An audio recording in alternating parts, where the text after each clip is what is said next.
Week 13 in the Always Sunny in Sayreville League. And I will see you during the playoffs, if you're even there. This is the weekly update.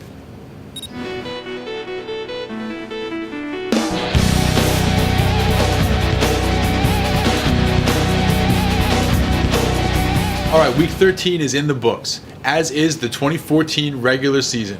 Good job, everybody. Good effort. The playoff matchups are set, and the first 4 draft slots in next year's draft have been determined. In a little while, I'm going to be announcing a rule change effective the beginning of next season that I think will really benefit the league in a great way. But the first thing that we need to talk about before we go any further is this week's GOAT.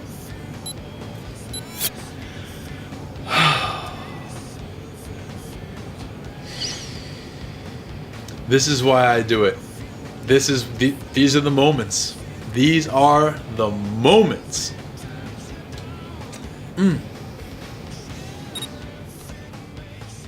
I'm enjoying 5-0 pretty much, so I'm not really big on trading. Trying to help out other teams, I guess. So back to you, Commish, and I will see you during the playoffs, if you're even there. And I will see you during the playoffs, if you're even there. During the playoffs, the playoffs. Playoffs? And I will see you during the playoffs, if you're even there. Sweet music. Le'Veon's Blunt started the season 5-0. We all knew it because Johnny kept telling us. He actually started the season 6-1.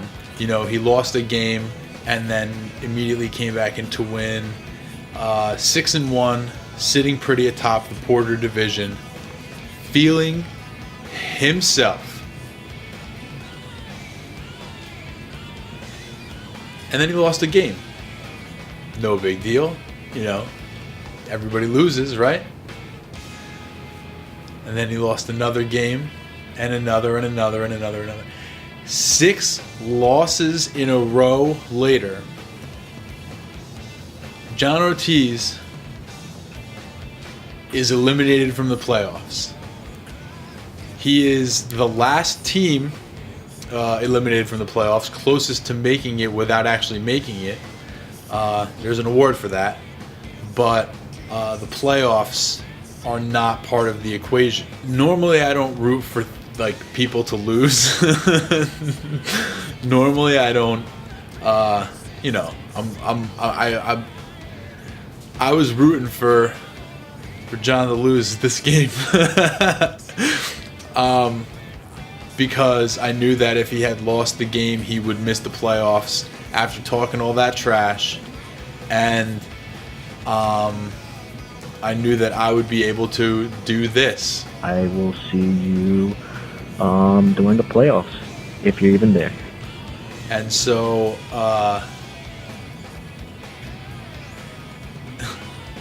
losing his last 6 games in a row, to go from 6-1 to 6-7, taking him from first place in the Porter division to finish last place in the Porter division. In fact, by my count, the only Porter not to make the playoffs. Johnny Ortiz completed the worst collapse in Always Sunny in Sayreville Fantasy Football League history. And for that, I will see you during the playoffs, if you're even there. Le'Veon's Blunts are this week's GOAT. See you during the playoffs, if you're even there. now that we got that out of the way, we can go ahead and recap Week 13. Now, going into Week 13, we knew that the Rusty Strombone had already secured the number 1 seed in the playoffs and the first round bye. But in Week 13, Team Blumpkin won their game, clinching the Porter division, and with that, the number 2 seed in the playoffs and a first round bye. So it looks like Anthony and Mike are going to be kicking it in the Feed Up Bowl, watching the other 4 teams do battle for the right to face them in the semifinals. The first 4 spots of next year's draft order have been determined, raising an interesting question. Bobby J has the number 1 overall pick next year. And he's made it very clear that he does not want the number 1 overall pick. He wants to trade out of that spot. If you trade with Bobby J, you are trading for his draft position, meaning that you will pick obviously number 1 overall, but you're going to pick in his slot from that point forward. You're not just trading first round picks. Just to be clear, you'll be trading draft position with him if you do decide to do that. So, okay, Bobby J is the first pick in the draft. Danny Mac has the second pick in the draft, and that's dangerous, very dangerous. The number 3 overall pick is Matt, and Johnny O is picking 4th in next year's draft.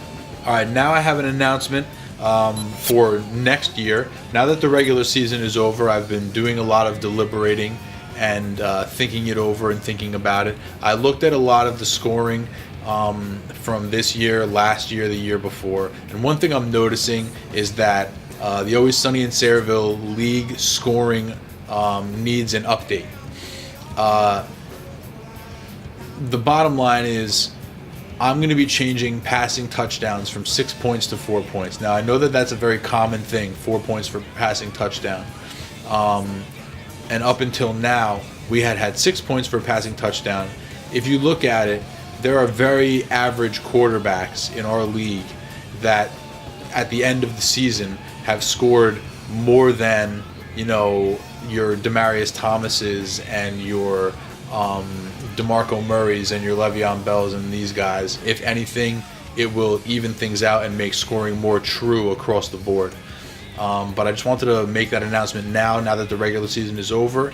Next year, we're doing 4 points for passing touchdown. I know that a lot of times guys look at their team and look at things that happened and look at the draft at the end of the year and they're like, man, I should have done this, that, and the other thing different. So I wanted to make this announcement now so that people who are thinking ahead for next year can already be thinking in, the proper frame of mind. I want everybody on the same platform, on the same level, so that nobody screws anything up. All the other scoring options are the same. 4 points for passing touchdown in 2015. Now it's time for this week's hero. This is a feel-good story for you, Johnny Ortiz, to feel happy about, is that John Narkowitz made the damn playoffs. Narkowitz was a non-factor for much of the season. He had a solid roster, but he just couldn't get it together. He was catching the bad draw a lot of the times, matchup-wise, every week, and he was just sort of like there in the Porter division, kind of like hanging out. Could be good, isn't good, but he's hanging on. And down the stretch, when he needed to win, he won. It was just that simple. When Narkowitz needed to win to get into the playoffs, he won and got into the playoffs. He finished the season at 6-7, and based on points tiebreaker, got into the playoffs. It wasn't even really that close either between Narkowitz and Ortiz to get into the playoffs. At 6-7, he had him smoked. The only team who could have challenged the Gotham Rogues for that playoff spot was actually the open slot, but they couldn't get enough out of Chris Ivory to get the job done in that game. In Week 13, the Gotham Rogues beat the Moth 143 to 100.1, securing their playoff spot with the help of 32 points from the Rams defense and 28.9 from Aaron Rodgers. Now, one point of note is that Ben Roethlisberger outscored Aaron Rodgers on the bench, so it's probably a good idea to start Roethlisberger next week, just in case. Just saying. Now, to be fair, the Moth, this game didn't really mean anything to them. they really didn't give a fuck regardless of what the outcome was. But it was a huge game for the Gotham Rogues. They needed to put up a bunch of points just to keep themselves secure. They did exactly what they needed to do. They won down the stretch. They won in the final week of the season to clinch that 6th playoff spot. And for that, the Gotham Rogues are this week's hero. All right, so before we get to this week's key matchups, I thought it would be cool to do like a complete playoff breakdown. Predictions, the whole 9 yards. But I'm in the playoffs, and it would just be retarded for me to be doing like predictions and what I thought was going to happen in games that I have a vested interest. So I decided to get somebody who does not have a vested interest in what's going on. Somebody who's not involved in the playoffs, doesn't have a dog in the fight, but happens to know a thing or two about football. So we're going to go live right now to the Golden Showers, and he's going to give us a breakdown on the 2014 Always Sunny in Sayreville Fantasy Football Playoffs. All right, I'm Dan of the Golden Showers, and since I was the one who took a golden shower this year, I'm not in the playoffs, so I'm going to talk about other teams' playoff teams. Sometimes you're the dick, sometimes you're the urinal.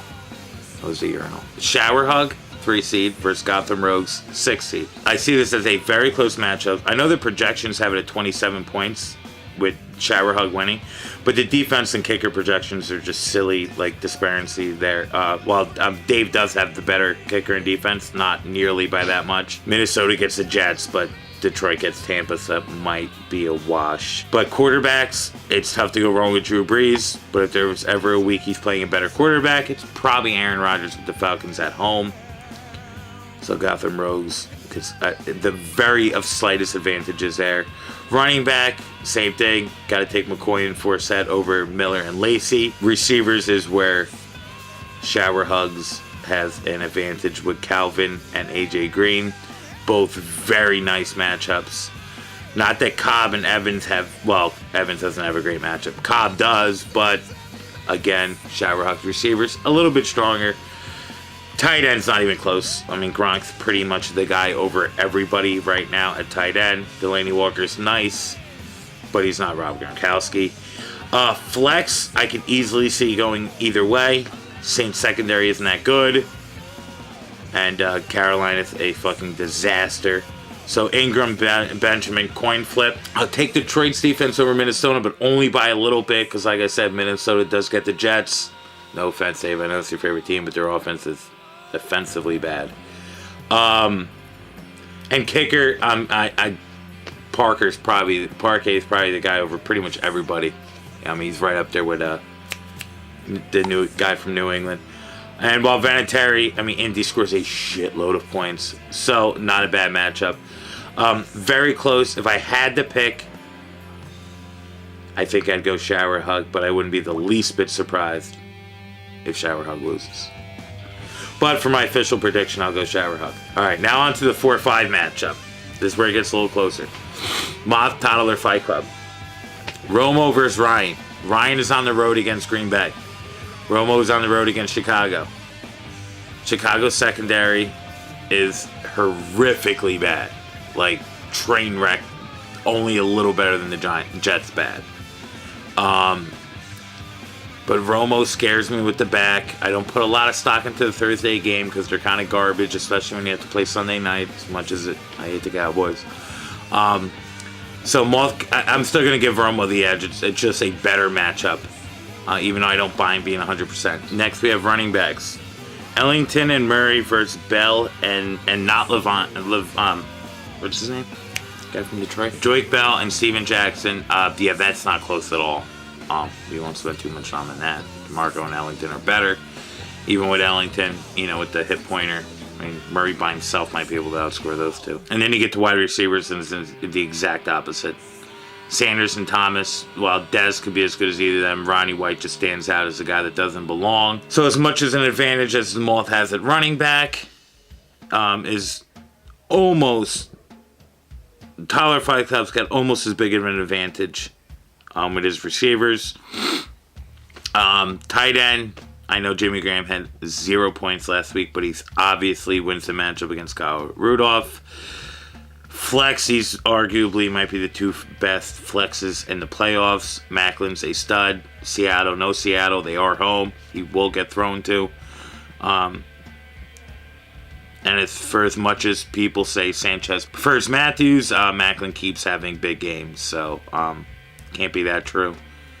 But Bell's just a complete and utter stud. You can make the keys right up there with Murray. I know he's listed as the flex, but he's obviously better than Ellington. So I'd give the edge to Bell just because running backs are a little safer, but Macklin probably wins against every other flex that's playing this week, except for the one he happens to be playing. Defense, Pitt at Cincinnati, Buffalo at Denver. Buffalo's a better defense, but has a brutal matchup. So I'll go Pitt, slight advantage there. And Blair Walsh versus Dan Bailey. I mean, you kind of have to go with the Dallas kicker. Just a much better offense. This is very close. I kind of like this matchup. It's not. The teams are very well matched, but each team obviously has a big advantage in certain areas.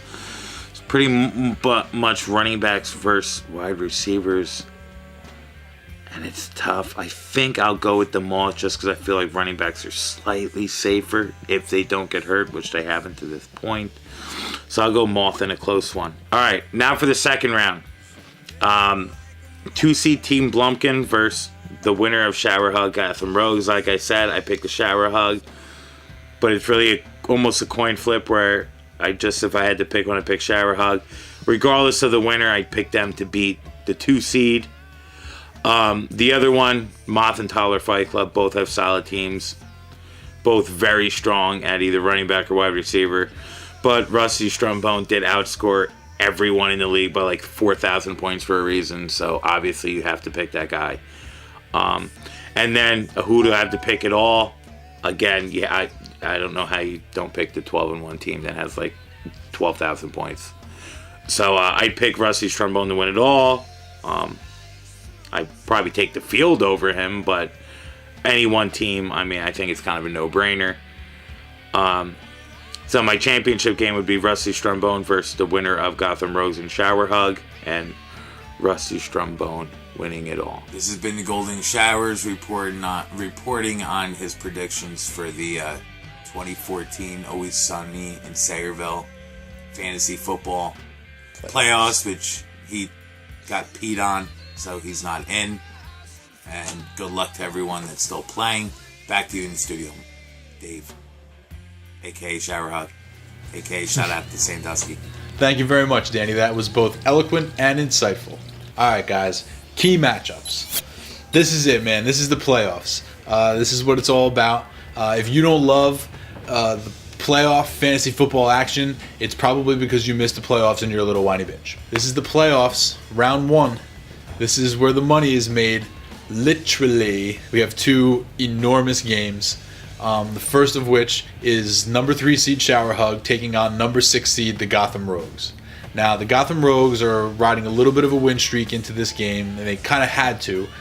They've basically been in the playoffs for a couple of weeks, needing to win to stay alive in the playoff race. Well, they won, and they finally made it. They're the 6th seed, and from here anything can happen. Now, this is a non-divisional matchup, meaning that these teams only play each other once a year, with Shower Hug currently holding a 2-1 lifetime record, and these teams have never met in the playoffs. The other key matchup this weekend is between number 4 seed Toddler Fight Club and number 5 seed The Moth.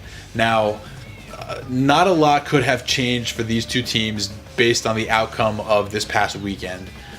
There was an outside chance that Toddler Fight Club could end up with the number 1 overall seed in the division. However, it was almost destined that these two teams would play each other in the first round of the playoffs. Now, this is a battle between two Porter Division rivals, but because the Moth is the newest member of the league, there's not a very long history between these two teams. However, they did split their regular season meetings this year, so this game has absolutely everything riding on it. So there you have it.